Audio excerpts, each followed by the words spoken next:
Hello everyone, সবাই কেমন আছো? আশা করি সবাই খুব ভালো আছো। আমিও ভীষণ ভালো আছি। কান্ত ব্লগে তোমাদের সবাইকে স্বাগত। এই দেখো, সকাল সকাল আমি তুলসী দর্শন করছি আর ছাদে চা নিয়ে আসছি। ঝকঝকে রোদ, তার সাথে গরম গরম টি। কে কে আমার মতো চা খাচ্ছ ছাদে বসে বসে জানিও। দেখো, সব গোছান আমার কমপ্লিট, সব গুছিয়ে ফেললাম ঘরটার। ছেলেমেয়েরা সব রোদ পোয়াচ্ছে বেলকনিতে বসে। আমি তো গোছ গাছ সব সেরে ফেললাম। এদিকে সব আমাদের সোয়েটারগুলো রাখছি, ওটা খুঁজে পেতে সুবিধা হয়। আর এদিকে সব অন্ধকার, মানে কিছু ইগনোর করো, কিছু মনে করো না, কারণ আজকে কারেন্ট নাই। সকাল থেকে 2টা পর্যন্ত কারেন্ট থাকবে না। জল টল সব তুলে রাখা হয়েছে সকালেই, কিন্তু কারেন্ট নাই। দেখ, রোদ আছে তো, এই জন্য অতটা গায়ে বাজছে না, এই আর কি। তোমার সব মোটামুটি গোছানো শেষ, গোছান কমপ্লিট।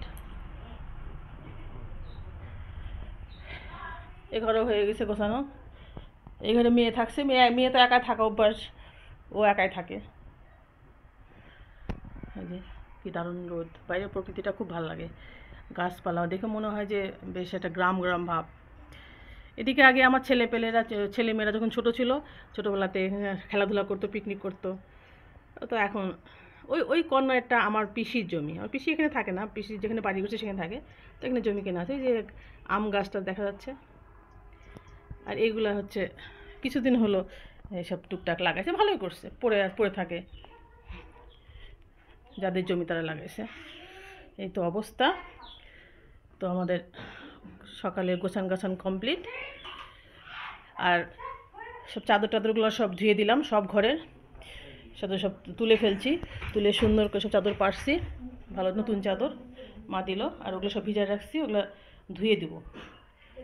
তো সকালের নাস্তাটা করে নিয়ে তারপরে ধুয়ে দেবো, যেহেতু রোদ আছে। রোদ হচ্ছে যদি চলে যায় তাহলে কিন্তু বিপদ। সব ঘরে বিছনা চাদরগুলো, এটা বাবার ঘর। সোফার ওই যে মা পারে লাল ইয়াগুলা, লাল যে সিটগুলা, আমাদের 2 ঘর বিছানার চাদর, ভীষণ সুন্দর। রোদ আছে, দিয়ে দিই। ভাবলাম যে নাস্তার পরে খাই, নাস্তা বানানো হয়েছে, থাক, তো খিদা লাগেনি, চাটা তো খেয়েছি একটু আগে, তাহলে কাপগুলো দিয়ে নিই তারপরে খাই।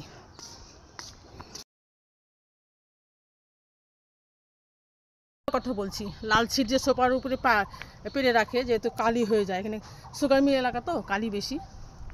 এতে এগুলো সব মেলে দিলাম, ধুয়ে দিলাম, জাস্ট একটু ডিটারজেন্টে ভিজাই ধুয়ে দিলাম, বেশি ময়লা নাই। এই চাদরগুলো ধুয়ে দিলাম, কারণ দেখো কি সুন্দর রোদ ঝকঝক করছে। মোটামুটি 1 ঘন্টা 2 ঘন্টার মধ্যেই শুকায় যাবে। আর রোদ তো থাকবেই, যেহেতু এখন সবে সকাল, 1টা 1:30টা পর্যন্ত থাকবে রোদ, তো সব শুকিয়ে যাবে।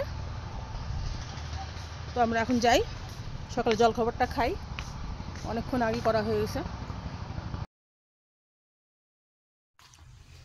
এই দেখো, আমি সকালে জলখাবার খাচ্ছি, সবাই খাচ্ছি, আমার মেয়েও খাচ্ছে আর ছেলেও খাচ্ছে। ছেলে ডিম সিদ্ধ দিছি, ও ডিম পোস্ট খায় না, আমরা ডিম পোস্ট। আর মাদের দিছি আলু সিদ্ধ, মারা ডিম পছন্দ করে না, সিদ্ধ। এই তো আমাদের সকালে জলখাবার, আমরা খাওয়া দাওয়া করে নিই, তারপরে স্নান ধান করবো, গোপালকে সেবা দিব, তারপরে আজকের স্পেশাল মেনুটা আমি রান্না করব, তোমাদের দেখাবো অবশ্যই। এই দেখো, বাবা হাট থেকে আসলো, এই যে এই সময় খুব প্রিয় শোলা কচু বলে আমাদের আঞ্চলিক ভাষায়, তোমাদের কি বলে জানি না। এই যে কাঁচা মরিচ আনলো, কাঁচা লঙ্কা, যেটা আলু আনছে, আটা, আর এই যে আর তো চাল, পোলার চাল, তারপরে যে শাকসবজিও আনছে অনেক। শাক আমরা খুব পছন্দ করি, শাক, এটা ডাঁটার শাক সম্ভবত, এটা বোথার শাক, টাটকা শাক। যেহেতু সব হাটে আরও বেশি ভালো টাটকা পাওয়া যায়, কারণ চাষিরা নিয়ে আসে সব সুন্দর সুন্দর টাটকা জিনিস, সকালেই তুলে এবং সকালেই নিয়ে চলে আসে। আর আনছে চিকেন আনছে, আর রুই মাছ কেটে আনছে। কেটে আনলে একটু সুবিধা হয়। কেটে আনছে রুই মাছ, বড় রুই মাছ। এই তো আজকে আমাদের হাট থেকে সব কেনাকাটা হলো। এখন এই দেখো রান্না হবে মাংসের জন্য আমি এই যে মাংস, পেঁয়াজ, রসুন সব কিছু ভাজছি, যে মেরিনেট করে রাখছি মাংস আর পোলাও দুটা ভেজে রাখছি। মা সব জোগাড় করে দিয়ে গেছে। আমি স্নান পূজা সেরে, যেহেতু সকাল 12টার মধ্যে গোপালকে স্নান করাতে হয়, এই জন্য আমাকে ওইদিকে কেটে যেতে হলো। কাপড় চুপড়ি কেটে নাস্তাটা পানি খেয়ে তারপরে হচ্ছে আমি গোপালকে স্নান করিয়ে জব ধ্যান শেষ করে আমি চলে আসছি রান্নার কাছে। মাকে চানে পাঠাইছি, মা স্নান করতে গেছে, সব বাচ্চারা সব তুললো, মা তুলে মা স্নানে গেছে। আর এই যে আমি রান্না করতে আসলাম। আমি বললাম যাও, আমি করছি, আমার ভালো লাগে এইসব স্পেশাল রান্না করতে, আমার খুব ভালো লাগে। মাংস, পোলাও, বিরিয়ানি, এসব চপ, বিভিন্ন রকম নাস্তা, এসব মাটা। আর রান্না আমার এক ধরনের হবি। আমি এটা ভেজে নিয়ে তারপরে এই মাংসটা দিয়ে দেবো। এই জীবনে প্রথম সরিষার তেল দিয়ে পোলাও, দেখো মনে হচ্ছে বিরিয়ানি রান্না করছি।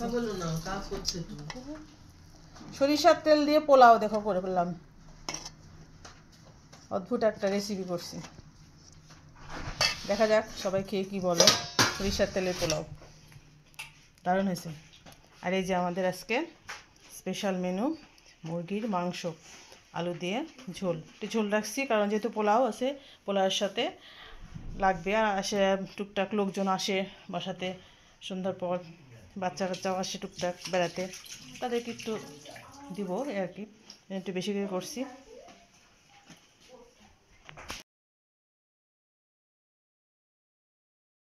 একদম অদ্ভুত বিরিয়ানির মতো লাগছে, দারুণ। একটু নতুন ট্রাই করলাম।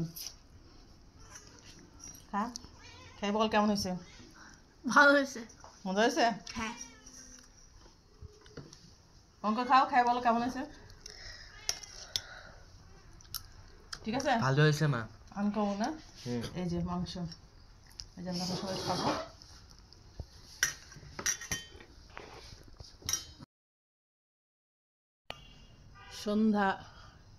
সন্ধ্যা ঘন ঘটা, সন্ধ্যা লেগে গেছে।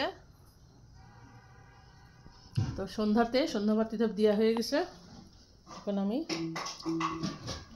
কি করতে আসছি দেখো, আটা, চালের গুঁড়া আর গুড় নিয়ে আসছি খেজুরের। এখন আমি তেলে পিঠা বানাবো, এটাকে ম্যাশ করবো। এখন সুন্দর করে ম্যাশ করে আসছি।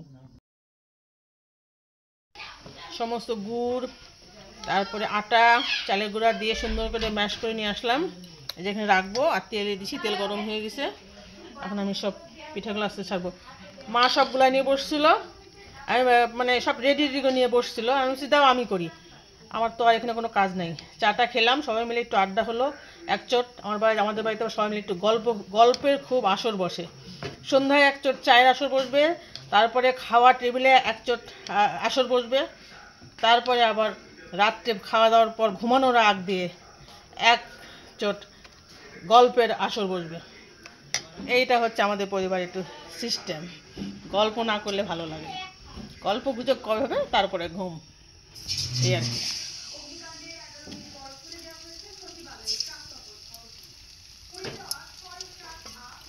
একটা ছেড়ে দিলাম উপরওয়ালার নাম করে, দেখি কেমন হয়।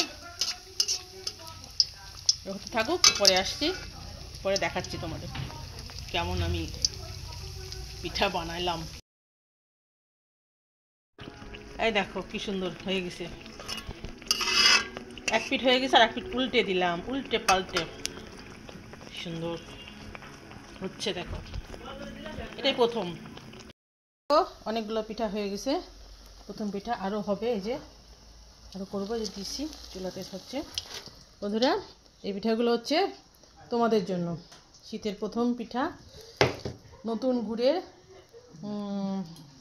আটা, চালের গুঁড়া আর নতুন গুড়, খেজুরের গুড় দিয়ে, এগুলো হচ্ছে প্রথম পিঠাটা তোমাদের জন্য উৎসর্গ করলাম। এগুলো কেমন হয়েছে জানিও।